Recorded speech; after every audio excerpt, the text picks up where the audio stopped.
સુરતના સારોલીમાં સગીરા પર વિધર્મી યુવકે દુષ્કર્મ આચર્યું છે અને 10 વર્ષની સગીરા પર યુવકે દુષ્કર્મ આચર્યું તો ઘટનાની જાણ માતા પિતાને થતા મામલો પોલીસ સુધી પહોંચ્યો હતો. તો સમગ્ર ઘટનામાં પોલીસે તપાસ કરી આરોપી વિરુદ્ધ ગુનો નોંધ્યો છે અને તપાસનો ધમધમાટ શરૂ કર્યો છે. સુરતમાં વિધર્મી યુવકે સગીરા સાથે દુષ્કર્મ આચર્યું છે અને પોલીસે આ મામલે સગીરાને સારવાર હેઠળ ખસેડી છે અને અલગ અલગ રિપોર્ટ પણ કઢાવ્યા છે. આરોપી અને સગીરા બંને મિત્ર હતા અને આરોપીએ ફોસલાવીને દુષ્કર્મ આચર્યું છે. ત્યારે આ ઘટનામાં પોક્સો એક્ટ હેઠળ ગુનો નોંધવામાં આવ્યો છે અને માતા પિતા ફરિયાદી બન્યા છે.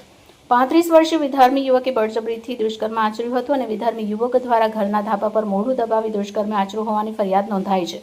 સારોલી પોલીસે ગુનો દાખલ કરી આરોપી ફકરુદ્દીન તુરકની ધરપકડ કરી છે. આરોપીએ પણ પોલીસ સમક્ષ કબૂલ્યું છે કે તેણે સગીરા સાથે દુષ્કર્મ આચર્યું છે.